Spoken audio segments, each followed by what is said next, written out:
আসসালামু আলাইকুম এভরিওয়ান। আশা করি সবাই অনেক বেশি ভালো আছেন। আজকে আপনাদেরকে আমি কলা দিয়ে একটি সহজ নাস্তার রেসিপি শেয়ার করব। বিকালের নাস্তায় আপনারা সবাই এটা সহজে তৈরি করে খেতে পারবেন। আমি এর জন্য ২টি চিনি চামড়া কলা নিয়ে নিয়েছি। আপনারা চাইলে এর জায়গায় সাগর কলাও ব্যবহার করতে পারেন। যে কলাগুলো একটু বেশি নরম হয়ে গিয়েছে, এগুলো দিয়ে বানালে খুব বেশি মজা হয়।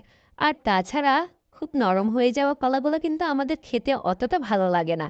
তাই নাস্তা হিসেবে আপনারা এটা ব্যবহার করতে পারেন। প্রথমে আমি কলাগুলোর খোসা ছাড়িয়ে নেব।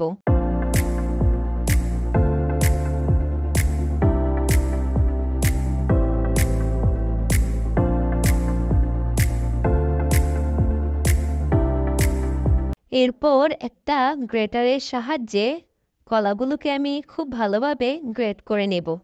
যাতে খুব বেশি মিহি হয় সেদিকে খেয়াল রাখবেন, তাহলে ডো তৈরি করতে সুবিধা হবে।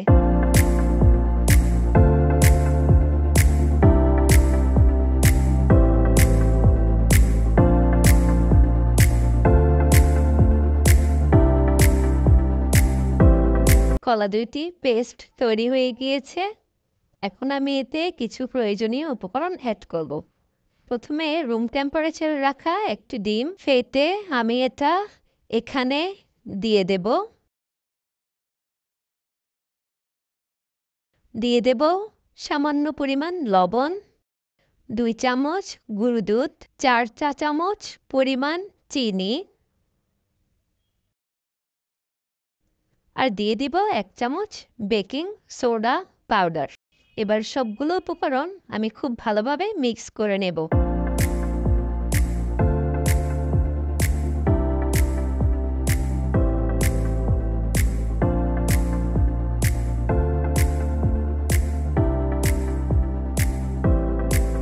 এই তো মিক্স হয়ে গেল।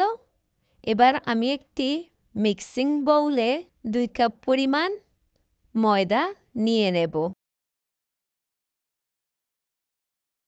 দিয়ে দেব ১/২ চা চামচ লবণ, সামান্য পরিমাণ সয়াবিন তেল। তারপর সবগুলো উপকরণ একসাথে ভালোভাবে মিক্স করব। আমার আটাটা যতক্ষণ না দলা পেকে আসবে ততক্ষণ এটাকে মিক্স করতে থাকবো। ঠিক এভাবে দলা পেকে আসলে কলার মিশ্রণটি অ্যাড করতে হবে। এবার আমি অল্প অল্প করে মিশ্রণটি ময়দার সাথে মিক্স করে নেব। একসাথে পুরোটা দিবেন না, আস্তে আস্তে দিলে ডোটি ভালো হবে।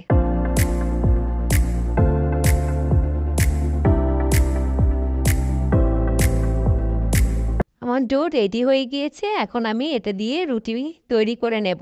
ঠিক এরকম একটু মোটা রেখে রুটিটা আমি বেলে নেব এবং একটি ঢাকনার সাহায্যে আমি ছোট ছোট করে আমার কলার পুরিগুলো কেটে নেব।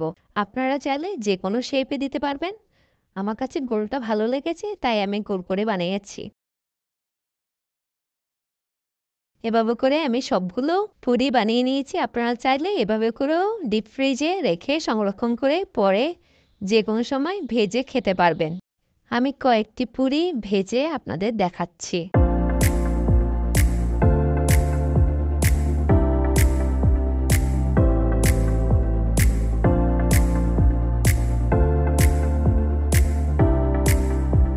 ঠিক এরকম ব্রাউন কালার হয়ে আসলে সবগুলো পুরি নামিয়ে ফেলতে হবে। দেখুন কতটা ফুলকো হয়েছে আমার কলা পুরিগুলো। আমি একটু আপনাদেরকে ভেতরটা ভেঙে দেখাচ্ছি। এটা গরম আছে। এই যে দেখুন ভেতরটা কতটা ফুসফুসে হয়েছে। সত্যি বলছি, এটা দেখতে যতটা সুন্দর খেতেও ঠিক ততটাই মজা। খুব সহজে বিকেলের নাস্তার জন্য পারফেক্ট। আপনারাও বানিয়ে খাবেন। আজ এ পর্যন্ত। আমার রেসিপি ভালো লাগলে আমার চ্যানেলটি সাবস্ক্রাইব করে দিবেন। আল্লাহ হাফেজ।